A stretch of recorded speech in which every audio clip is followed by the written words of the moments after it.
Hey everyone, this is Dr. Owen with Advanced Physical Therapy and Wellness, and this is Dr. Myro, our rockstar physical therapist. And today we're going to be covering some distal fib joint in the ankle. Oftentimes when people roll their ankle or sprain their ankle, it usually is not too dependent on the ligament that's involved. Most time it's going to be the ATFL. But the strange thing that happens is when someone rolls it and they say it's the ATFL, typically, interestingly enough, it seems like the distal fibula actually anteriorly shifts. So in the Mulligan concept, the mobilization movement concept, they would call this a positional fault of the distal tib fib joint in an anterior and inferior fashion. So it'll be slipping down that direction. So one thing we'll do as far as kind of test retest, most times people will have pain with either inversion or they'll have pain with eversion, depending on how acute they are. They could even have a combination, pain with plantar flexion and eversion, just plantar flexion, or even dorsiflexion too as well. So you can't really rule those out. Depending on where they're having pain, we'll just say eversion, and we'll show you how to do the mobilization movement. But all it is just kind of finding that distal tib fib and finding out which way, whether it's a posterior glide, a posterior superior glide, or more of a superior glide. Everyone's a little bit different. But generally speaking, kind of usually it is wherever you can kind of get the most amount of kind of play from their ankle, which with Dr. Myro, it looks like it's almost like more of a superior glide. So see how the ankle kind of moves around going that direction? Not as much that way, not as much that way, not as much that way, but more so almost like more of a superior glide with him. So essentially, that's the first way that we would try. I would essentially kind of squeeze in right in through here and then say, go ahead and go into eversion. So go into evert, good, and then I'm gonna assist a little bit. Coming back, evert, good, and then assist a little bit at the end range. All these should be pain-free, or at least 95% pain relief, or just don't go to the full range of causing any kind of pain whatsoever. So it should be pain relieving. If not, then you're gonna be going in and maybe doing more posterior and just kind of fiddle with it to find out their pain relief for that movement.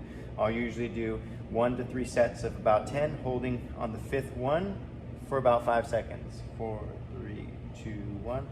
If that is successful, then some treatment things that you can do is not only do that with functional activities, so you can do the glide with them going up back and forth on a foam roll.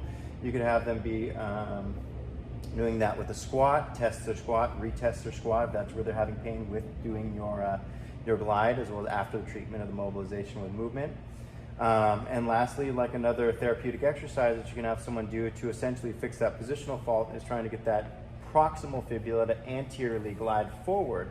And so that would automatically, if this part goes forward, then that part's gonna go back. So it's cool, you can do those knee over toe, toe raises to kind of pull on that distal tib fib, as well as that tibia to anteriorly pull that, which will correct that. So you can kind of stack that as a home exercise program to support this. Especially those chronic ankle sprainers, they do great with that. So anyways, aside from that, you can also use the floss. So it's okay, we'll correct the positional fault, but it just keeps rolling back there. It's well, we can tape it, which I'll show you in a minute, or you can floss it, which will create some shear forces that will affect the connective tissues around it, which will have a little bit more of a permanent influence on the tissues themselves. So essentially, go and scoot a little more forward there. Make sure I got this. Sweet. So pretty simple. You just roll the floss, about 50% stretch in the direction that you want to mobilize.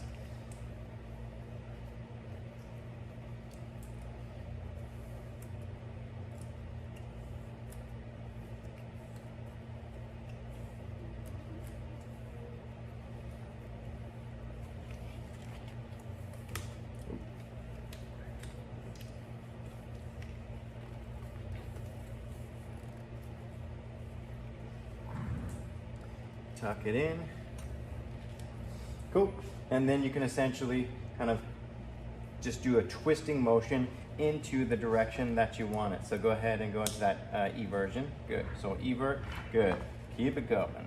So this will be a little bit more of a permanent change in the tissues, because it'll actually kind of maybe get a little bit of slight inflammation for the signal the mast cells and macrophages to come in and actually clean up some of the debris so that it sits a little bit more permanently posterior and superior like we want it to. So you can do that, or you can do that with the functional activities. I've done this before on a client on top of the total gym. So she had pain stepping downhill while hiking. So I essentially put her on the total gym, elevated her heel on a half foam roll, and had her do single leg squats to simulate that going downhill hiking. But at the same time, I was there rotating. Every time she went down, I'd rotate. She'd squat down, rotate. So you can really kind of combine it with pretty much anything. Like I said, that's a little bit more permanent change. Another more permanent change too would be doing a taping technique.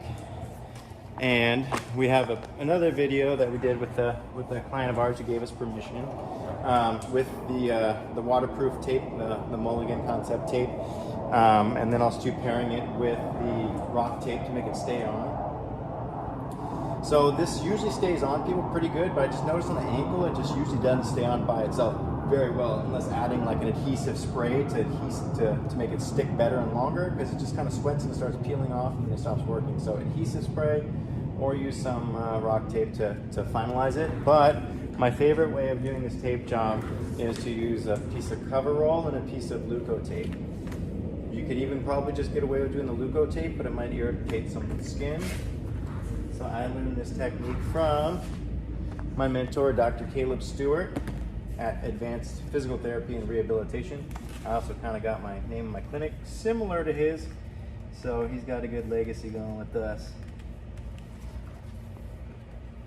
Anyway, so you just kind of measure it out, and then once you got that measurement, then you're like, cool, you take your Leuco tape,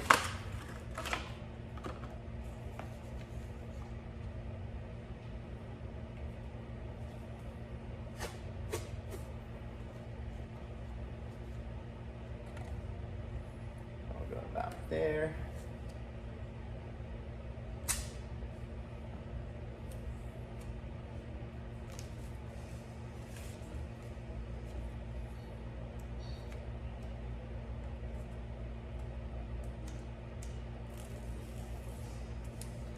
Okay, and so we found it was more of a superior glide, and we'll just say that was the most pain relief, so that's exactly the way that we're going to tape it.